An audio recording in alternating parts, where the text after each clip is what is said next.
Previously, Uncoupled with Chaos, a personal podcast. I'm going to say next time you go there, right, to the bathroom, make an attempt. You'll find that you probably have a certain way that you do this, that you take care of that. Go ahead and grab that other hand. Left hand. I would suggest if you did that, to do it just before you get in the shower. Because I think what you're going to find out is that you're going to need a shower or a bath as soon as you're done. I'm Kelly. And I'm Steve. And this is Coupled with Chaos.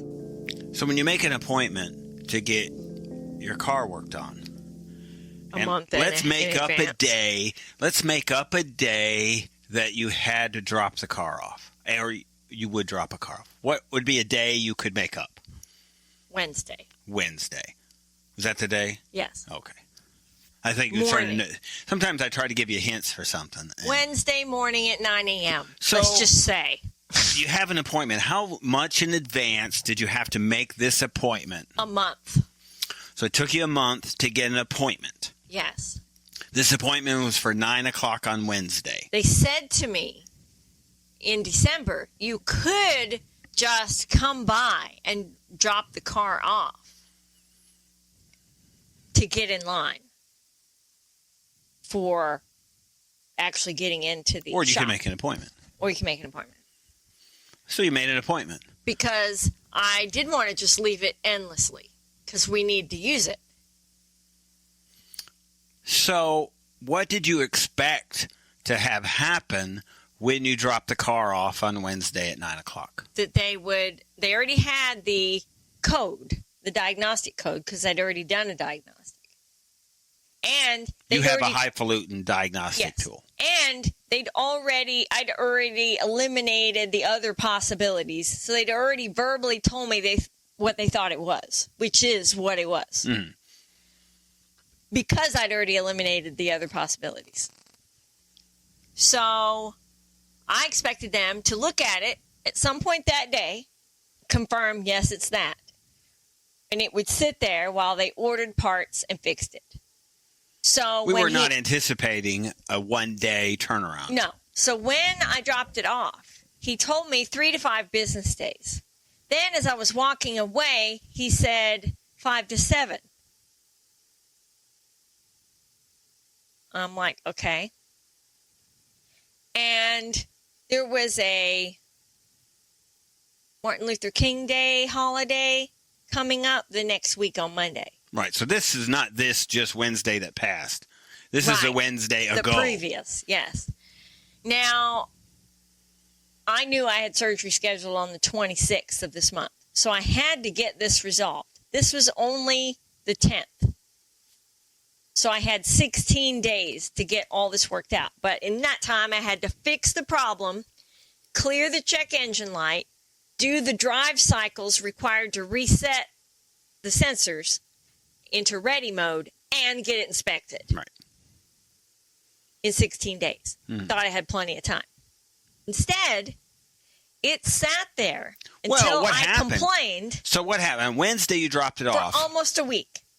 Right. And they hadn't even pulled it in to look at it yet, to figure out what was needed to order When did parts. they take it in there? Was it a week? No, it would have been Tuesday. It was like Monday. It was Tuesday. Or Tuesday. Right. Yeah. The Tuesday following. Uh-huh. And they looked at it. And we were then having to share my van, which meant that I was stuck here most of the time and couldn't go do anything that involved highway travel because all I had, while you had my van in Dallas, because you suddenly had to go to Dallas every day for work, was my old car, which can't go on the highway for more than a minute because it leaks oil. It doesn't just leak oil. It spews oil when you go really 60 miles an hour. Yeah, anything over 60 is a no-no. So and the speed limit here is 70. It's like a 1906 You're funny. VV. Oh, you're funny. An XXVI is what that car is. Yeah. It has classic plates for a reason. Right. It's really old. Right. More than 25 years. It's a 95 Central with classic 96. plates. Yeah. That's right, 96. So it didn't get looked at, and so you started messaging the guy, and this conversation is what began, I believe, the escalation of things at this address. For the week. Really. Yeah. And it moves from there. Yes. So then you it was messaged a him snowball of things. with you guys told me it would get looked at. And he says, "Oh no, I didn't tell you that it would be ready. I said that we would diagnose it." He goes, "I was carefully said." And I'm like, "Oh, don't start with semantics But they didn't me. They didn't even look at it. No. The thought is they knew then. Why not reach out to you Tuesday night and say, you know what? We're running behind. Don't bring your car in until Friday. Yeah. Or even after I dropped it off, if they go, you know what? It's still going to be a few days before we can get to it. So how about you go ahead and take your car if you need it and check back with us on X day and see how close we are to getting to it so you can drop it off again.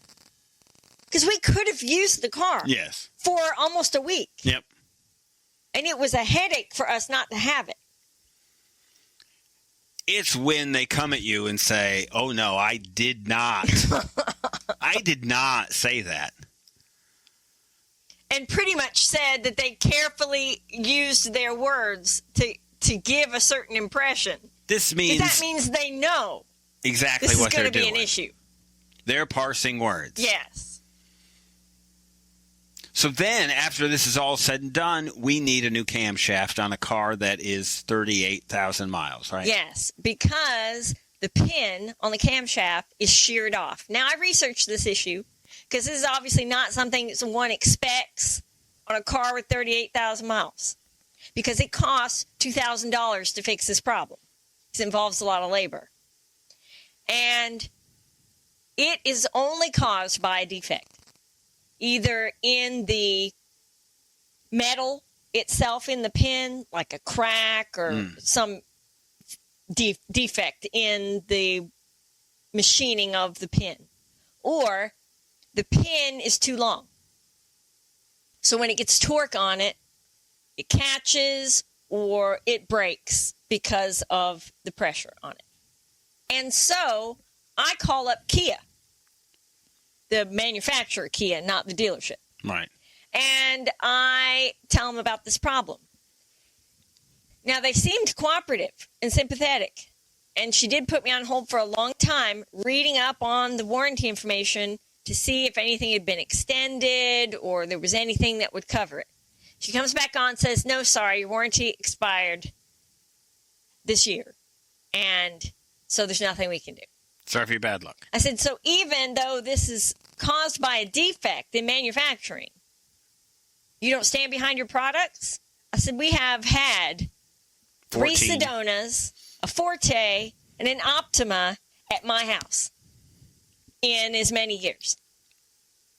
And she goes, sorry, there's nothing we can do. I said, well, this will be our last Kia purchase. Whoa, I hadn't even heard this one. Yes. Wow. That happened. And that was that. I missed that. You were not parsing your words. I was not. You were very clear in your words. So then they ask us, well, do you want us to overnight the part? Yeah. So he says, because I'm telling him now at this point, look, I'm running out of time. I'm about to have surgery. There's only one vehicle in this house I will be able to drive after surgery, and I have to have a vehicle that I can drive because I have to get to a post-op appointment 3 days after surgery, and I have to get myself to therapy like every other day. Right. And we have stick shifts. So my husband needs his car so I can have my van because that's the only vehicle I will be able to drive. Guess the manual transmission thing wasn't a great idea. Maybe because of your arm, maybe this is also the last manual transmission car that we buy. Well, I should have, as Hayden said, bionic arms. By this point, everything's been replaced, right? Well, no. I'm going to have metal in Elbows there. are next. Titanium, button, and all kinds of fun stuff. Right. Yeah, Should be working great after this. So they said, do you want us to overnight the part? Yeah. So he said, well, I can speed up this process if you want to pay extra to overnight the part. I said, well, how much is this going to cost? And he said, $70. I said, well, then that depends on whether or not overnighting the part means you're going to work on it when it comes in. If it means it's going to be there ready to work on, but you're not going to get to it because it's going to be in line again, then no. So he says, we'll try and get to it right away. Try. Mm-hmm. So we go, okay, whatever, go ahead. Because we're kind of at their mercy. We are. Which is a recurring theme in our life right now. Mm-hmm. Not in control of a lot of things. Don't complain. Other people are in control of things right now. Everybody seems to tell you stuff, and you just hear it wrong, evidently. Apparently. Seems to be your issue right now. Maybe you need some bionic ears. That was the bionic woman had that. Mm-hmm. She had special hearing. Yes. Well, fortunately, I keep good records, and I can back up what I say I heard. It's good. Well, you know. So that's good. There's that. So here we are.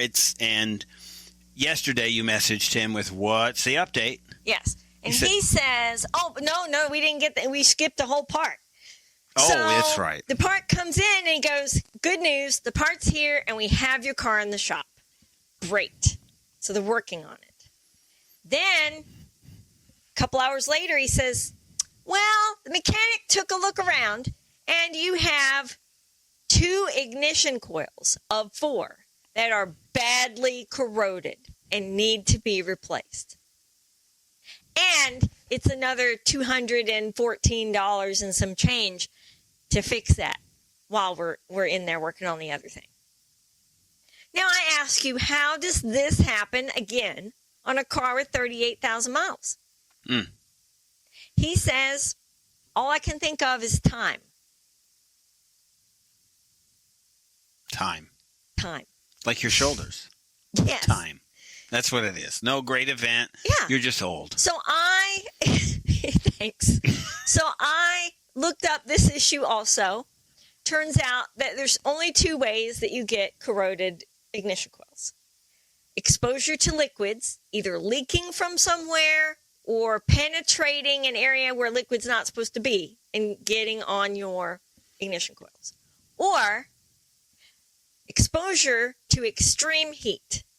That's well, possible. people, I'm here to tell you, we live in the great state of Texas. And it's darn hot. Everybody in Texas had bad ignition coils, evidently. Well, we all had bad batteries, I can tell you that. Yeah.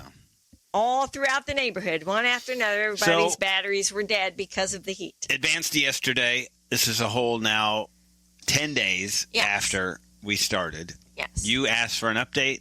And he said it's still being worked on. And he checked with the mechanic. And he said, I said, could it be ready this weekend, was my question. And he said, I'm not going to be here on Saturday. But I will ask my mechanic. And then I got no answer. So nothing. And so, alas, today is over and still no car. So we're going to be pushing 2 weeks shortly. Yeah, and that's not I'm not saying that shouldn't happen. Out of the realm. But it's about... Let's communicate clearly about that. Right. Clear communication is important for all things. All things, yes. Everything that happens. How about we be clear about stuff? Give a reasonable expectation of truth. Right. Wouldn't that be something? It would be something. Right? Yes. We learned that. Because we maybe could have planned differently. Had we known it was going to sit there, we maybe would have gone, hey, we're going to take the car for a few days and we'll bring it back. So I build things, right? Mm-hmm. And in general, what we can say is like in July, let's just call it July 25th, 2025, X building is going to be done. We will have certificate of occupancy on this date. And we make it, right? Mm-hmm. It gets there. It may struggle, but we get there. There's a reasonable expectation for the owner to have this building on this date. Mm-hmm. You know, they got to schedule furniture. But so this is how things work. Right. So if it's going to be different, you alert them ahead of time, hey, this may not make it on time. It's the beginning part. Mm-hmm. It's going to sit here for 3 to 5 days before we even look at it. Yes. This is the problem. Yes, this was the dishonest part. They want to get all the cars in there and go, okay, we've got this work lined up. I think they don't want people probably skip out on appointments. So they probably overbook, right? And when everybody brings their stuff in, they're screwed. Yeah. Yeah, there's 8,000 cars in there all right. at once. It'd be like a dentist, scheduling 3 people at the same time. You're just running from room to room. I think there's a movie like Jack Lemmon with dates in a bunch of rooms, and they're just bouncing from room to room. I think I've seen this movie. Oh.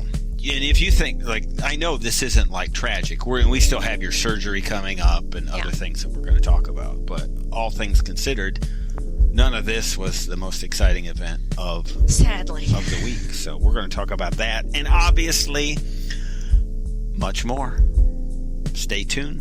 Thank you for listening. You can listen to the rest of this episode by subscribing to our Coupled with Chaos channel on Apple, by subscribing to our Patreon, or by subscribing to our Supercast for $3.99 a month, where you can hear us talk about reality shows, real life, and more on our podcasts, covering shows airing on TLC, A&E, Bravo, and the WE Network. Just follow the instructions in the show notes. Tell your friends about this podcast. And rate and review us on your favorite podcast player. Follow us at Coupled with Chaos on all the socials. Or contact us directly by email at coupledwithchaos@gmail.com.